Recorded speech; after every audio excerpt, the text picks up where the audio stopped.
Fundación Libertad y Desarrollo presenta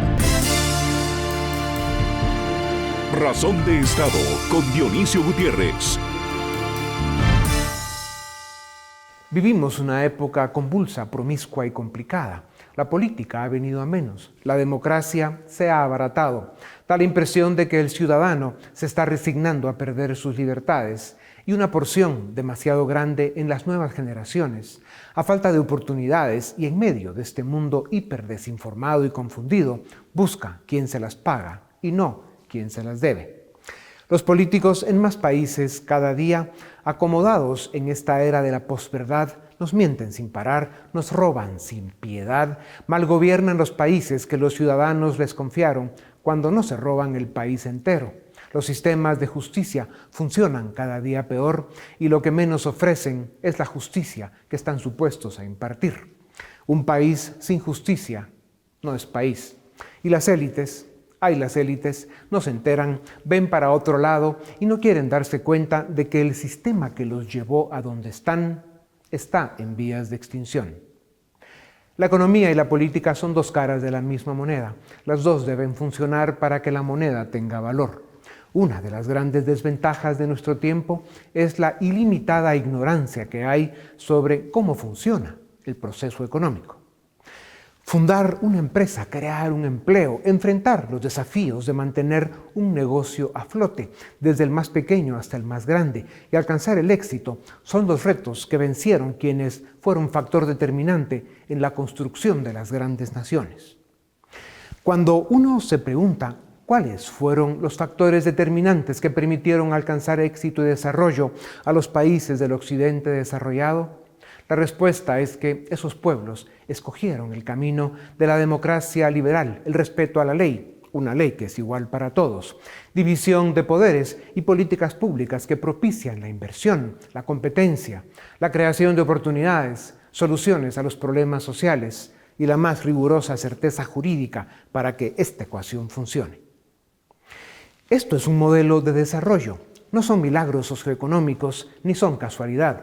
El punto de partida fue el ciudadano y en especial las élites académicas, sociales y económicas comprometidas participaron en la formación de su élite política para que ésta no destruyera lo que los demás estaban construyendo.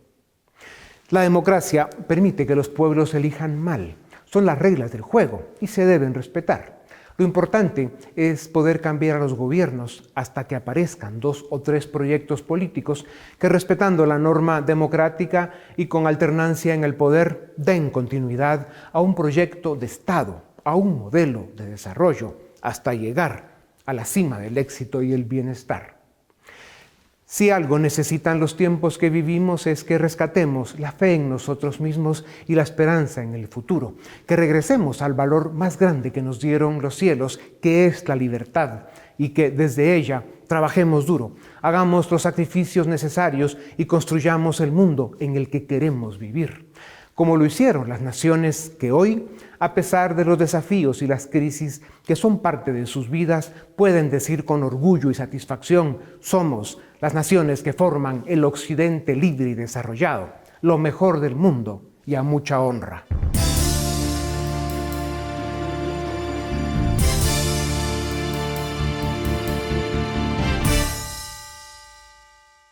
Hace 2 años, en aquel lejano marzo de 2020, días antes de que el mundo cambiara para siempre, Fundación Libertad y Desarrollo realizó el 5º Encuentro Ciudadano para promover la Unión Económica de Centroamérica.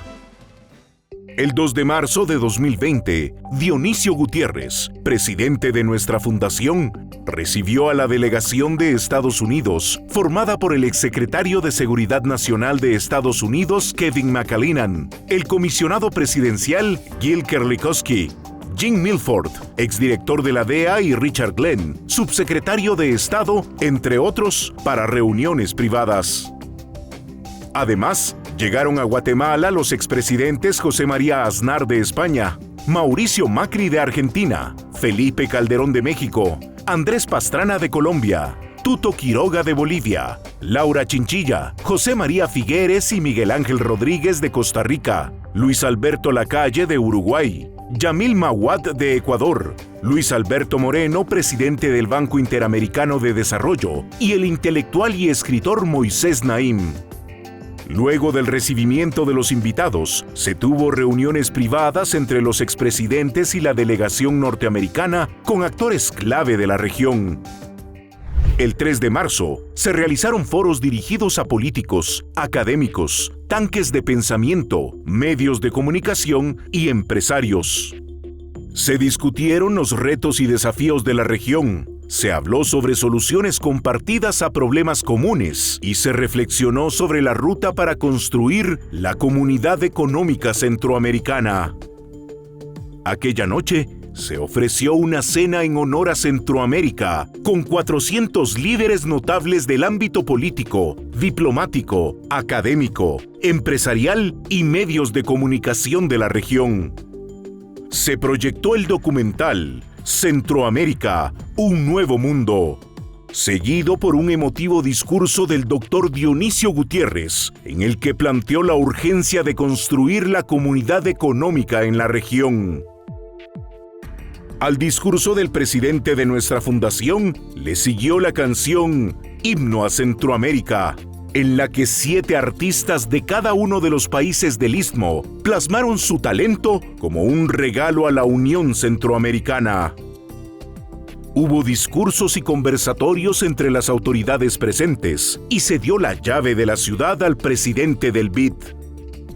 Con un brindis en honor a Centroamérica, ofrecido por los expresidentes Figueres y Aznar, se continuó con la agenda para promover la unión de Centroamérica. El miércoles 4 de marzo se realizó el gran encuentro. Más de 4,000 personas participaron y mantuvieron llenos los salones del centro de convenciones hasta el último discurso. Después del ingreso de la delegación de Washington, los presidentes y demás panelistas, el evento arrancó con el himno a Centroamérica.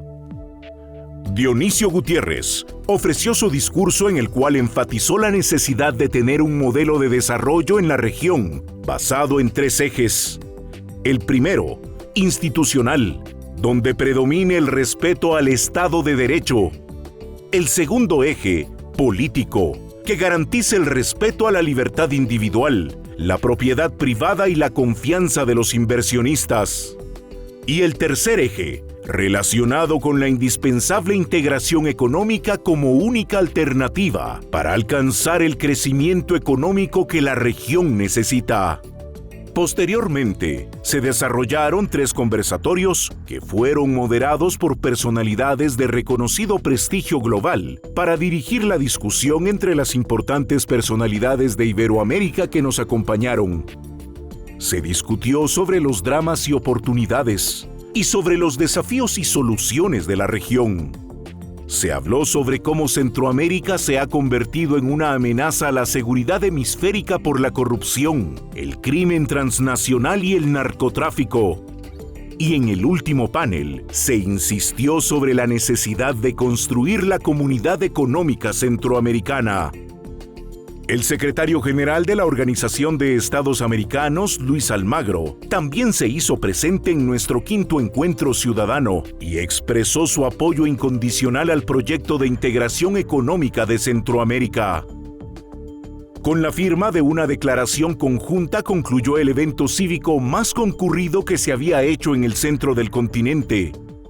Pocos días después, el mundo cambió para siempre, pero no así sus necesidades e ilusiones. Hoy, 2 años después de aquel lejano marzo de 2020, en Fundación Libertad y Desarrollo, seguimos creyendo y seguiremos promoviendo la causa de la Unión Económica Centroamericana como la única solución viable, proporcional y necesaria para dar a nuestra región la oportunidad que merece.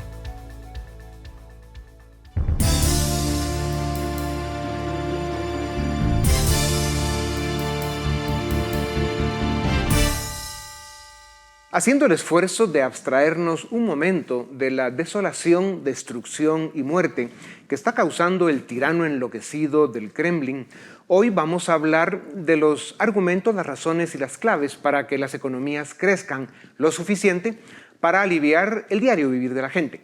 La economía es muchas cosas, pero sobre todo es un tema de sobrevivencia. Y aunque no guste, la salud y la energía de la economía dependen de la política. Y en general, cuando la economía va bien, se alcanza más estabilidad política, hasta que los políticos hacen de las suyas. Por eso es importante no perder de vista la simbiosis y dependencia inevitables que existe entre las dos.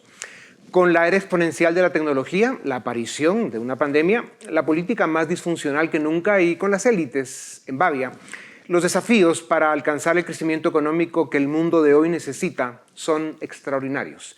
Para hablar de estos temas de gran importancia, tengo el privilegio de presentarles desde Cambridge, Massachusetts, a Ricardo Hausmann, doctor en Economía por Cornell, es el director y fundador del Laboratorio del Crecimiento de la Universidad de Harvard, es profesor de Economía del Desarrollo también en Harvard, es creador del Atlas de la Complejidad Económica, fue jefe economista del BID, ministro de Estado. Sus trabajos se publican en las revistas académicas más prestigiosas del mundo y en diarios como el New York Times y el Wall Street Journal. Dr. Hausmann, es un gusto verte otra vez. Por favor, danos una primera infusión. ¿Cómo ves la economía del mundo con las variables que se han presentado y cómo queda América Latina en esta encrucijada? Bueno, creo que obviamente estamos en medio de esta tragedia con la guerra que está ocurriendo por la invasión a un país soberano, Ucrania, por parte de Putin, y esto está causando todo tipo de resquemores. Pero al mismo tiempo debemos decir que el mundo está viendo, creo que, el final del túnel del COVID. Los casos en buena parte del mundo, en Estados Unidos, en Europa, en América Latina, están cayendo rápidamente. Hay algunos sitios donde están subiendo, como en Hong Kong, en Asia, donde nunca lo tuvieron antes, pero se está empezando a ver, digamos, el final, o por lo menos un intermedio, esperemos que duradero, con este asunto de la pandemia. Y eso va a reactivar muchas cosas, va a reactivar el turismo, va a reactivar los contactos, los viajes de negocio, va a reactivar los restaurantes, las actividades donde antes estaban restringidas porque la gente o no les permitían o no querían juntarse con otras personas. Entonces eso yo creo que va a ser un impulso importante para la economía. Ya vimos algo de eso en el 2021, pero creo que va a ser como más fuerte y más significativo en el 2022. El segundo es que el precio de los commodities para los países que producen recursos naturales están muy elevados, y eso está generando mucho interés en invertir en ese tipo de actividades. El mundo está enfrentando el cambio climático, va a tener que electrificarse, eso va a requerir un conjunto de cosas que habrá que producirlas en algún lado, y eso también va a abrir oportunidades. Ya. Dr. Hausmann, las naciones que hoy son ricas, el primer obstáculo que superaron fue el subdesarrollo político. Esto les permitió fundar democracias liberales y articular políticas públicas que propiciaron el crecimiento económico. ¿Dónde inicia este círculo virtuoso? ¿En el ciudadano? ¿Son las élites? ¿Las instituciones? ¿Es suficiente tener buenas políticas económicas?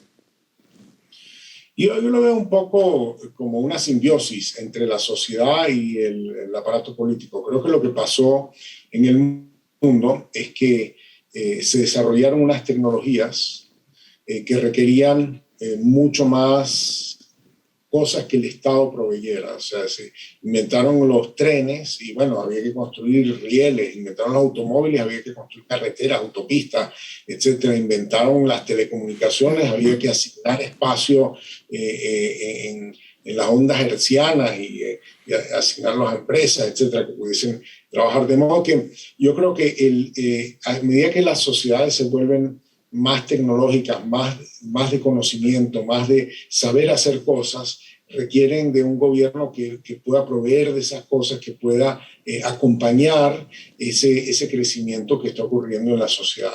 Entonces creo que en realidad en la historia pues las sociedades que presionaron a los gobiernos para que ofrezcan más cosas, y los gobiernos que hicieron cosas que permitieron que las sociedades crecieran. Yo creo que en ese sentido hay mucho de que la sociedad logre darse el gobierno, o sea, que influya sobre la forma como se organiza lo público para que el gobierno tenga más capacidad de ofrecer lo que la sociedad quiere. Ya. Doctor Hausmann, hablando de América Latina, fuimos a quienes las letras del alfabeto griego trajeron más muertes de crecimiento económico y desempleo. La mayoría de gobiernos no estuvieron a la altura. Esto profundizó la inestabilidad política y estamos viendo las consecuencias. El nacionalpopulismo avanza sin frenos. Si las economías no crecen, se profundiza la crisis política y viceversa. ¿Cómo salimos de esta trampa? ¿Cómo diseñar modelos de desarrollo que resuelvan? ¿Cómo hacer crecer las economías para generar suficientes oportunidades y, por lo tanto, lograr estabilidad política? Bueno, aquí creo que hay que reconocer una cosa. América Latina tuvo un año 2020 pésimo, peor de lo que nadie podía imaginarse. Con respecto a eso, hay que decir que el año 2021 fue mucho mejor de lo que, dado el 2020, cabía esperar. Entonces, la sociedad está mostrando resiliencia, está mostrando capacidad de reorganizarse y salir adelante. De modo que yo diría que es un claro oscuro. Es muy importante lograr hacer tres cosas. En primer lugar, lograr mantener la estabilidad macroeconómica después de toda la necesidad de gasto fiscal, de déficits fiscales que hubo durante la pandemia. Es importante que digamos, volvamos a una cierta estabilidad a medida que las economías se recuperan. Eso yo creo que es una tarea importante. Una segunda tarea importante es asegurar que podemos aprovechar todas las oportunidades que se nos abran. Oportunidades que se nos abran porque estamos dejando la pandemia atrás, oportunidades que se nos abren porque el mundo está cambiando y hay que actuar para aprovechar esas oportunidades. Y la tercera gran tarea es cómo aseguramos una cohesión social importante, porque claro, cambiaron las cosas, nadie se siente que la forma como cambiaron fue necesariamente justa, o etcétera, cambiaron. Hay gente que está muy golpeada por la forma como se dio la crisis. Creo que es muy importante trabajar sobre la cohesión social para que, digamos, la dinámica social y política, la que te preocupa a ti, se mueva en una dirección constructiva o destructiva. Yeah. Doctor Hausmann, la revolución tecnológica avanza a velocidad supersónica. Cada día más tipos de empleos, profesiones y oficios se hacen obsoletos. Cada día se ven más funciones y tareas que antes desempeñaban seres humanos, ahora las realizan programas, máquinas, robots y otras invenciones tecnológicas y digitales. Se están perdiendo fuentes de empleo y, como sabes, el desempleo es un asesino silencioso de sueños y esperanzas. Genera descontento social e inestabilidad política. ¿Cómo ves el futuro de los mercados laborales? ¿Qué hará la gente que quede desplazada? ¿Se pueden adaptar o veremos parte de algunas generaciones perderse? Mira, esta es una situación muy interesante porque yo trabajo en muchos países donde el desempleo es altísimo y es el principal problema de política económica, pero vivo en un país donde el problema es que hay más puestos de trabajo vacíos que gente buscando trabajo y hay un mercado laboral muy estrecho en este momento en Estados Unidos. Hay lo opuesto de desempleo, hay como sobrecalentamiento. Entonces, no es que tengo que imaginarme un futuro donde lo que escasean son los trabajadores vivos en el mundo. Y eso a pesar de todo el desarrollo tecnológico que hay aquí. Entonces, creo que no hay que temerle a un mundo donde ya no va a haber demanda por trabajo. Va a haber demanda por trabajo. Lo que sí está ocurriendo está ocurriendo en el mundo y puede ocurrir con gran fuerza en América Latina, es algo que nos va a dejar la pandemia. Y es lo siguiente, que la pandemia nos enseñó que las cosas que hacíamos en la oficina, en el trabajo, se pueden hacer desde casa. Pero ahora viene este detalle, que todo lo que se hace, se puede hacer desde casa, se puede hacer desde el exterior, se puede hacer desde otros sitios en el mundo. Y lo que se está desarrollando muy rápidamente es una globalización de tareas, donde muchas cosas que se pueden hacer, digamos, en Guatemala o en Colombia o en El Salvador o en Nicaragua o en Honduras, y venderse por Zoom, por Internet, en el resto del mundo. Ese teletrabajo, digamos, unos lo llaman telemigración, puede cambiar radicalmente las oportunidades de trabajo productivo en la región. Ya. Lo estamos viendo y están empezando las empresas que están haciendo ese arbitraje, de conseguir gente en la región que haga tareas que se pueden deslocalizar y hacer en otros lados. Sin duda eso es alentador. Doctor, el Banco Mundial calcula que como consecuencia de los cierres de escuelas en todo el mundo, la generación actual de estudiantes corre el riesgo de perder a lo largo de su vida el equivalente a 17 billones de dólares en ingresos, un dato que habría que ver cómo lo consiguieron. Tú también sabes de educación y mucho. ¿Qué pasará con el modelo educativo del mundo? ¿Qué tanto se deben modificar los contenidos para ponernos acorde a los tiempos que vivimos? ¿Y sería la educación superior más accesible si nos pasamos al mundo virtual?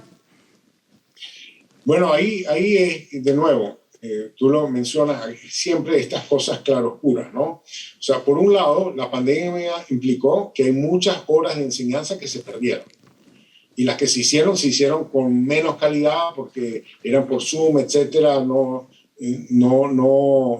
niños no aprendieron lo que cabía esperar. Entonces, ese definitivamente es un tiempo perdido y el tiempo perdido no regresa. El tiempo no es un recurso renovable. El tiempo que se perdió y vamos a vivir con eso por mucho tiempo. Por otro lado, sí creo que de las industrias que menos progreso han hecho, de las actividades económicas que menos progreso han hecho tecnológicamente, es la educación. Y creo que la educación podría estar más lista para un cambio tecnológico importante que no ha ocurrido todavía, pero que se ve en sus albores. De modo que sí creo que quizás veamos en los próximos años una revolución educativa donde encontremos la verdadera forma de usar la tecnología y las nuevas prácticas de enseñanza para que los jóvenes aprendan más y de mejor calidad. Sin duda, los tiempos que vivimos hicieron más evidente que el tema de la educación es una de las grandes tareas pendientes. Doctor, existe una impresión cada día más generalizada de que las élites se olvidaron de promover y defender los valores cívicos que les permitieron llegar a donde están. ¿Qué responsabilidad tienen las élites en el proceso de mejorar la calidad de las instituciones políticas y en el diseño del modelo de desarrollo que mejor sirva a sus países? Bueno, yo creo que hay una responsabilidad muy compartida de ocuparse de lo público, porque la vida de cada quien depende de que lo público esté bien manejado. Yo lo tengo sumamente presente porque soy de Venezuela, mi país se destruyó por el colapso en la capacidad del gobierno de ofrecer las cosas básicas que tiene que ofrecer un gobierno: seguridad, infraestructura, educación, salud, reglas del juego, etcétera, etcétera. Entonces, todos tenemos una cierta responsabilidad en involucrarnos para asegurarnos que lo público esté bien administrado. Y en eso yo sí creo que hay que hacer como reconocimientos. La sociedad tiene que reconocer a la gente que se dedica a lo público, que en algún momento de su vida, en algún momento de su carrera, en algún momento de su ciclo vital decide, ¿sabes cómo es? Ya yo me voy a dedicar los próximos años a tratar de resolver los asuntos importantes de la sociedad, sean temas de seguridad, de salud, de educación, de integración, etc. Doctor Hausmann, has estudiado a fondo la complejidad económica. Fundaste el Atlas de la Complejidad Económica, que ofrece datos valiosos de más de un centenar de países.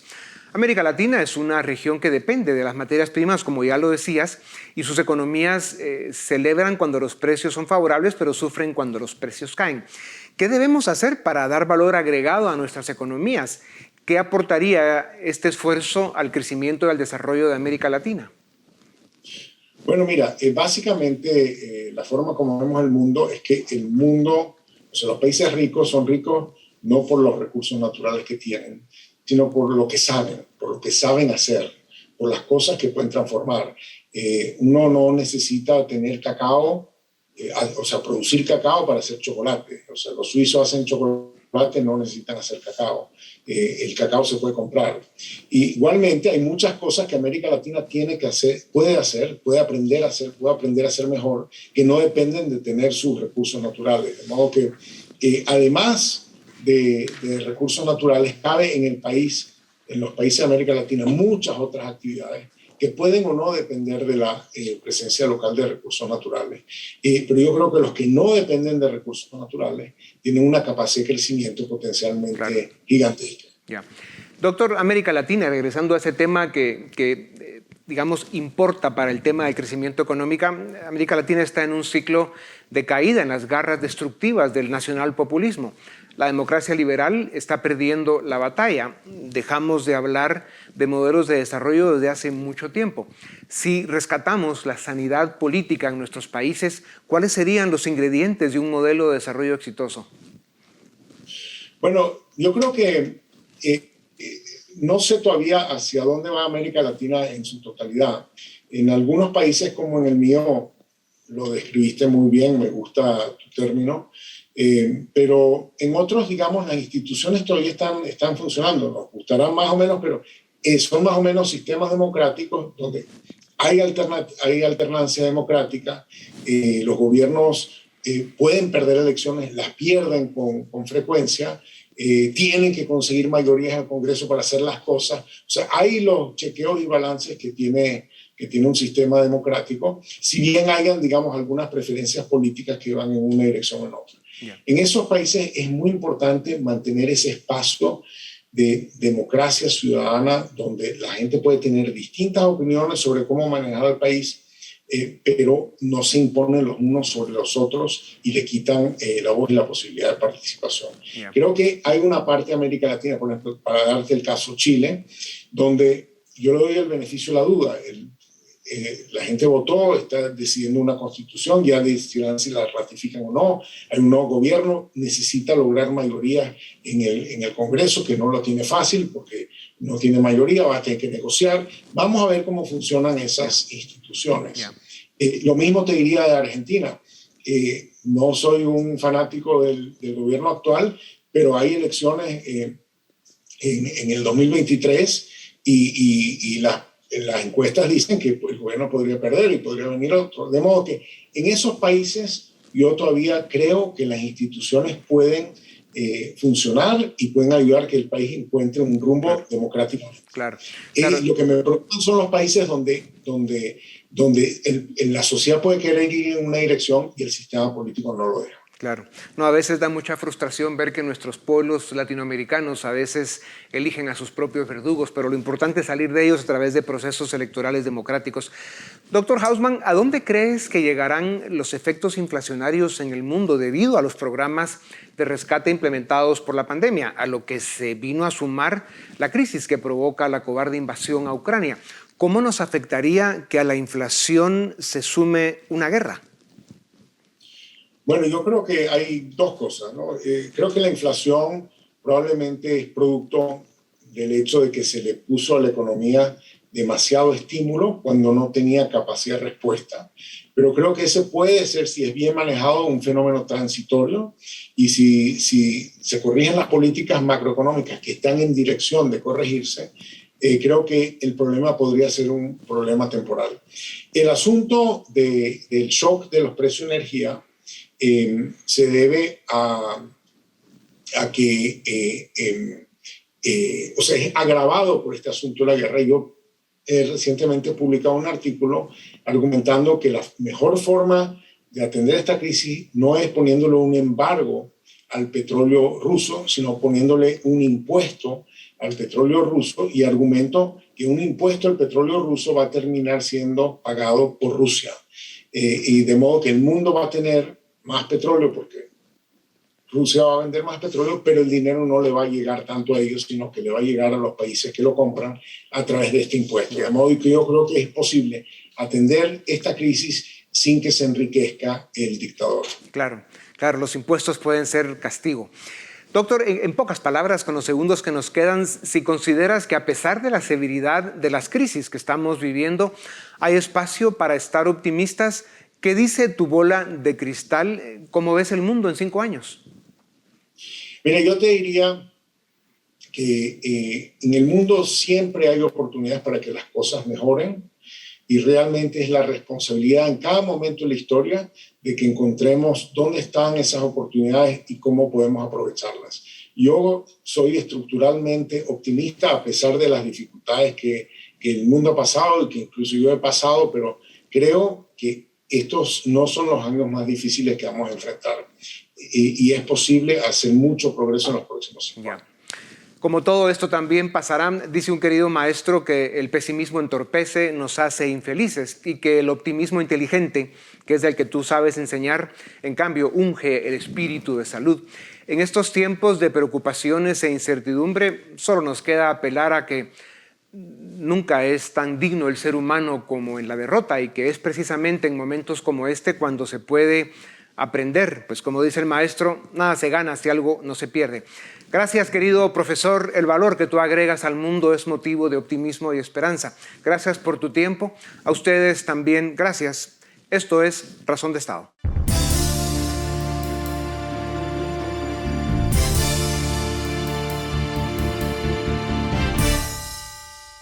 Bienvenido al debate en Razón de Estado. Hoy vamos a hacer un paréntesis sobre lo que está ocurriendo en Ucrania y vamos a hablar sobre la región de América Latina, qué está sucediendo. En estas últimas semanas han acontecido ciertos hechos relevantes y para ello contamos con dos expertos. En primer lugar, Stephanie Enaro, internacionalista, nos acompaña desde México. Ella cuenta con una maestría en geopolítica de la Universidad King's College de Inglaterra. Y también desde el Perú nos acompaña Sebastián Salazar, quien es economista y cuenta con una maestría en economía aplicada de la Universidad Johns Hopkins de Estados Unidos. A ambos muchas gracias por estar en Razón de Estado. Stephanie, quisiera empezar contigo. América Latina está viviendo lo que algunos han llamado como el superciclo electoral entre el 2021 y el 2024, en donde en casi todos los países de la región se están renovando los gobiernos a través de más o menos 17 procesos electorales. Hasta el momento, ¿cuáles son las tendencias que estamos viendo de los resultados electorales? ¿Se está viviendo un retorno, por ejemplo, a la izquierda en la región? ¿O realmente no es una cuestión ideológica, sino es más bien el rechazo a las condiciones sociales, económicas que existen en la región? ¿Cuál es tu lectura? Así es, Paul. Creo que efectivamente, como lo comentas, está habiendo un retorno hacia la izquierda. Tan solo en el 2021, las últimas semanas, vimos que Chile y Honduras mandaron este mensaje al elegir a presidentes de izquierda que reemplazaron a los de derecha. Y esto de alguna manera se está ya consolidando en lo que va de este 2022. Tenemos en Colombia a Petro con la izquierda y en Brasil probablemente el regreso de Lula en octubre. Esto sería determinante y creo que tiene que ver mucho con la desigualdad, con la inflación, con la injusticia, con el hartazgo de la población que dicen esto no está funcionando. Y aparte hay que sumarle el contexto de pandemia, que ante tanta frustración hay que encontrar un culpable y por eso estamos viendo muchos péndulos electorales en este momento, viendo cómo países que tradicionalmente estaban a la derecha se van a la izquierda. Lo único que hay que notar es que América Latina es probablemente la única región del mundo en donde la izquierda todavía se asocia con comunismo. Esto ya no pasa en ninguna otra región del mundo. Y también creo que de manera internacional este nuevo izquierdismo podría consolidar el liderazgo de China en la región y sacar de sus cabales a Estados Unidos. Sebastián, ya Stephanie esbozaba algunas de las razones por las cuales estamos dando este giro en la región. ¿Hasta dónde es determinante la situación económica? Ya vemos que obviamente la pandemia causó la peor crisis económica en los últimos 100 años en la región, pero ya antes de la pandemia la región estaba viviendo una crisis por el tema del bajo precio de los commodities, algo que se está revirtiendo, por cierto, en los últimos meses. Pero ¿es una cuestión económica? ¿Es una cuestión ideológica? ¿Cuál es tu lectura? Gracias por la invitación, gracias por estar aquí, Paul. Sí, creo que dentro de todo, si vamos a tomar en cuenta un poco dónde nos encontramos, la pandemia es lo que más ha tenido que ver y el impacto ha sido bastante a la economía de las familias particularmente. Es cierto que en los últimos 5 a 10 años ha habido una ralentización, luego, es cierto, de un superciclo en las commodities. Se acordarán por el 2012 aproximadamente, donde hubo un crecimiento que de alguna manera dio pues pie a que hubiera cambios o que se mantuviera de alguna forma el status quo, digamos esto que se ha dicho como una especie de ciclo más de derecha, ¿cierto?, en América Latina. Luego de eso, más bien lo que ha ocurrido es que ha habido estagnación, ha habido menos crecimiento y con eso menos crecimiento de los salarios de las personas, mayores problemas, se ajusta un poco todo y en esa situación cae encima la pandemia que pone las cosas un poco más complicadas aún y la gente busca en esa situación cambios radicales o promesas, ¿cierto? Cambios de alguna forma que no son básicamente lo que se ha venido haciendo, porque lo que se ha venido haciendo, la experiencia es reciente, de que no es suficiente y que tiene que haber esos cambios. Y creo que muchas veces la izquierda capitaliza eso de mejor manera que la derecha, o por lo menos eso es lo que muestran, digamos, las elecciones en el último año pasado y en el año que estamos teniendo en estos momentos, ¿no? Ahora, Sebastián, quisiera tal vez profundizar un poco en lo que decía Stephanie al decir, en América Latina es de las pocas regiones, y no la única, en donde la izquierda se asocia con el comunismo. ¿Esta izquierda que está tomando el poder en América Latina simpatiza con ese comunismo efectivamente o es una izquierda más parecida a la europea? ¿Cuál es tu visión? Bueno, creo que no hay manera de verlo. Creo que de alguna forma simpatiza mucho más con el comunismo, con el socialismo en general o con esas ideas que luego fueron reformuladas de alguna manera con el socialismo del siglo XXI, ¿cierto? Si de alguna manera tuviéramos que expresarlo, es esa modernización de una idea antigua y no se parece en absoluto, creo yo, salvo tal vez, y eso habrá que ver cómo se genera la situación en Chile. Vamos a ver cómo acaba eso, porque si bien Boric es bastante de izquierda, no es de lo más radical que hay en su propio partido, pero a la vez pareciera, o al menos de los primeros momentos que ha tenido, tener una apertura bastante democrática, que es algo que, por lo menos en el caso de Perú, si lo tomo desde ese punto de vista, sobre todo al inicio, no fue tan similar, ¿cierto? El Perú, más bien el mensaje inicial del presidente Castillo fue mucho más cercano a una cosa que era un comunismo ni siquiera de Venezuela, sino al de Cuba de hace 60 años. Entonces, va a depender un poco de cómo se desarrolle el tema de Chile, pero fuera de Chile creo que sí estamos mucho más cerca al comunismo que a lo que viene a ser un socialismo, izquierdas europeas o más avanzadas. Y vamos a retornar al tema de Chile más adelante, pero antes de eso, Stephanie, The Economist publicó recientemente su índice de democracia a nivel mundial y señala que la democracia en los últimos 20 años está pasando por su momento más bajo en todo el mundo. América Latina no se escapa a esa realidad. Lo interesante de América Latina es que no importa si es la izquierda o la derecha la que está gobernando, pareciera que nosotros no logramos consolidar auténticas democracias liberales. ¿Cuál es el problema de América Latina? ¿Por qué, independientemente de la ideología de la región, no logramos consolidar ese ideal de democracia liberal? Creo que lo que mencionas es alarmante, Paul. Así es, 2/3 de la población mundial viven bajo un régimen autoritario y eso es preocupante. Y hemos visto cómo bastiones democráticos tradicionales hoy ya no son lo que era. Vemos que en este nuevo índice, Francia, por ejemplo, ya no es una democracia plena y es una democracia con problemas. Estados Unidos también, y esto de alguna manera preocupa. El sistema político que utilizamos actualmente es producto de la Revolución Francesa, de aquella Asamblea General de 1789, y Estados Unidos de alguna manera siempre fue el ícono de la democracia liberal y a raíz de lo ocurrido en el Capitolio, pues perdió mucho de esta imagen. Se dice en el lenguaje coloquial que tal vez de exportar tanta democracia pudieron haberse quedado sin ella, pero esto es el caso que también ocurre en muchos países de América Latina. Por ejemplo, México siempre fue considerado como una democracia con problemas. Hoy ya The Economist lo considera como un régimen híbrido. Creo que aquí en el caso de Guatemala va un poco similar la cosa porque la tendencia va aumentando hacia el autoritarismo. Creo que aquí lo que se observa es que las instituciones no se han consolidado, que tampoco hay madurez política en la región y esto daña a las instituciones. Con esto me refiero a que cada vez que algún político en América Latina pierde, generalmente dice que le hicieron fraude y eso hace que el ciudadano pierda la confianza en las instituciones, en la democracia, también la corrupción, en la que se ve que los políticos se enriquecen y los ciudadanos no avanzan. Todo esto se ha venido a entender en el contexto de la crisis de la globalización que prometió reducir las desigualdades, y vemos que no lo ha hecho y por eso mucha gente en el mundo se está cuestionando si la democracia es el mejor sistema de gobierno. Yo te pongo de ejemplo la última encuesta que se hizo de Latinobarómetro en el 2018. Tan solo en el caso de México, 16% de los mexicanos pensaban que la democracia funcionaba. Y esto es totalmente alarmante y vemos que se acentúa más en la región. Ahora, hablemos de casos específicos y ya que estamos contigo, Stephanie, hablemos de México. Sabemos que ya en pocas semanas, el 10 de abril, si no estoy mal, se realiza esta consulta de revocación de mandato contra López Obrador.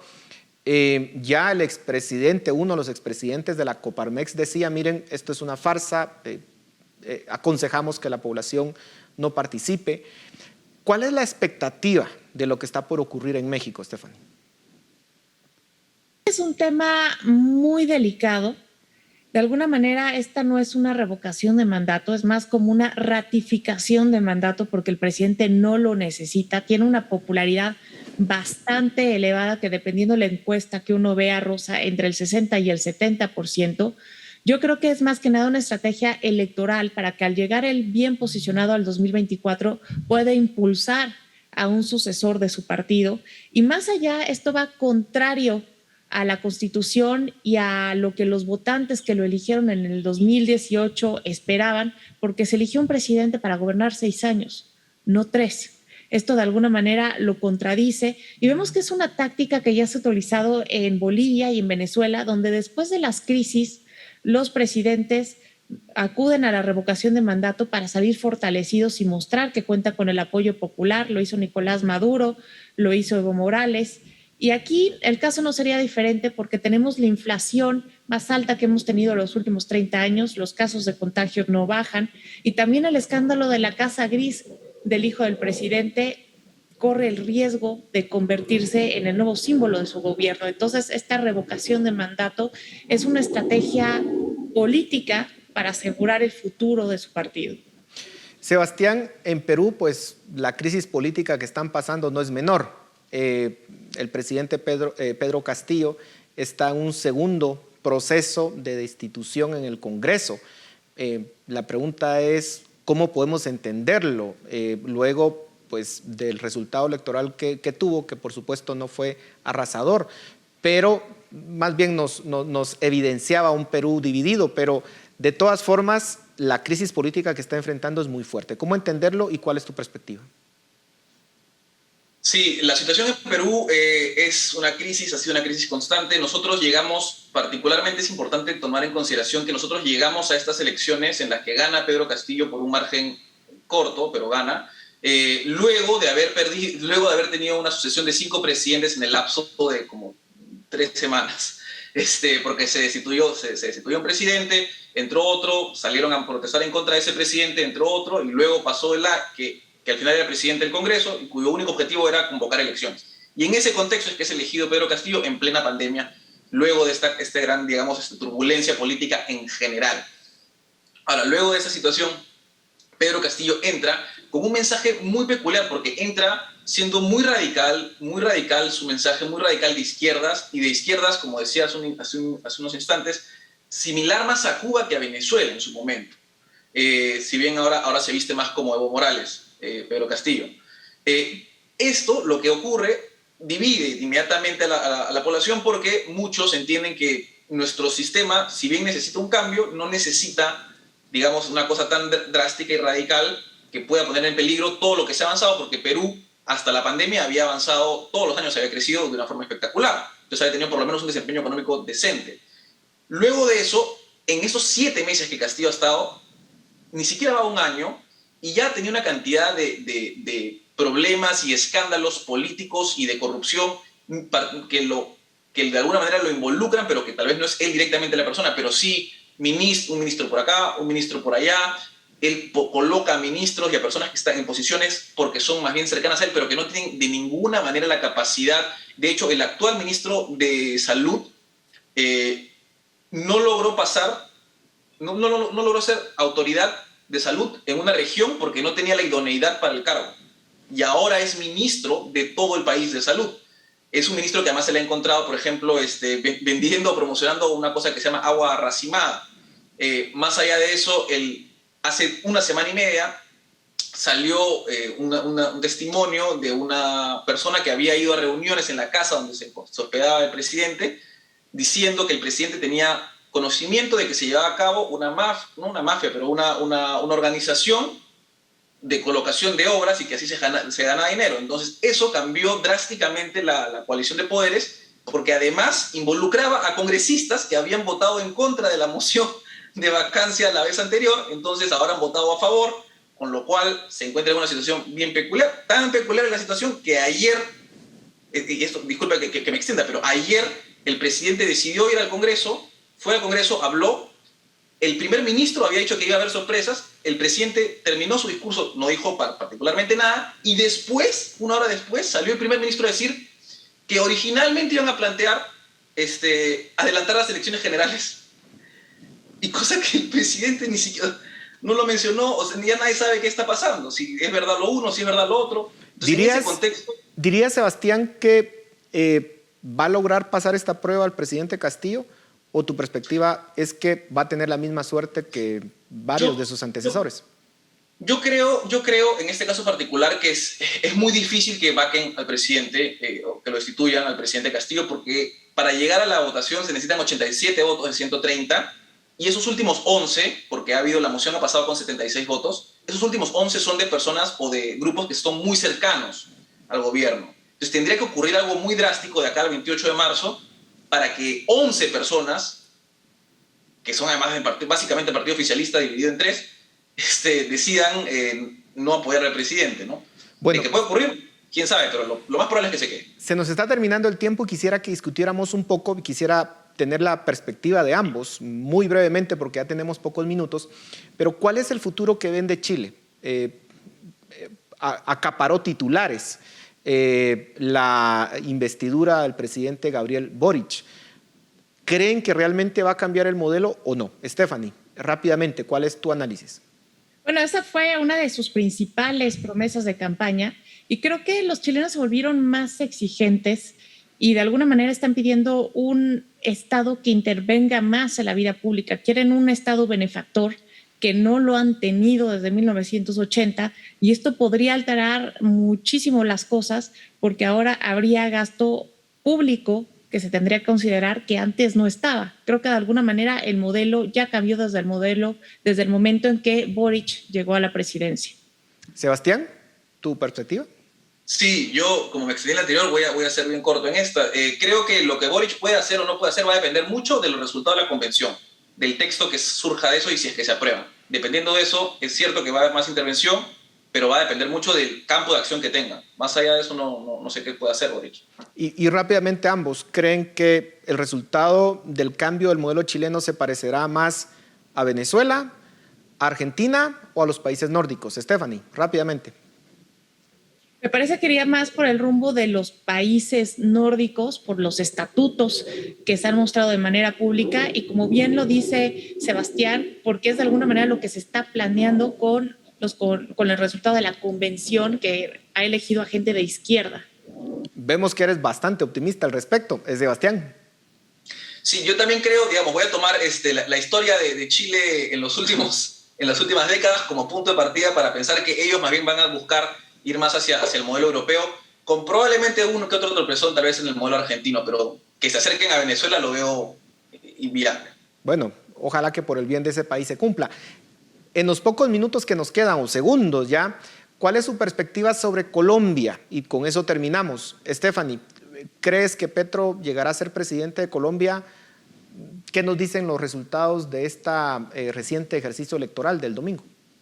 Me parece que es bastante probable y creo que el presidente Iván Duque se ha convertido en su principal jefe de campaña. De alguna manera sus errores le han abierto las puertas a la izquierda que tanto ha repudiado y creo que también la gente de Colombia está buscando un culpable después del aumento de la violencia policíaca, el aumento de la inflación, el desempleo y creo que esto es parte del péndulo político que vamos a vivir en la región. Sebastián, terminamos contigo. Tu perspectiva sobre Colombia. Sí. Rápidamente. Yo creo que en el caso de Colombia, como bien lo dice Stephanie, lo más probable es que haya un péndulo hacia la izquierda. Ahora, entiendo que los resultados han dado bastante sorpresa, sobre todo de la manera en la que está estructurada la izquierda en Colombia, con lo cual puede haber cierta configuración hacia exactamente qué tipo de izquierda se va a ir, pero de que Iván Petro en estos momentos se beneficia y es el que más probabilidades tiene, creo que sí es cierto. Bueno, muchísimas gracias por sus comentarios y análisis. Sin duda alguna, América Latina siempre da que hablar, así que los vamos a estar invitando y convocando nuevamente para actualizar los escenarios que está viviendo la región. Así que muchísimas gracias, Stephanie, muchísimas gracias, Sebastián. Y a ustedes en casa, muchas gracias por su atención. Nos vemos la próxima semana.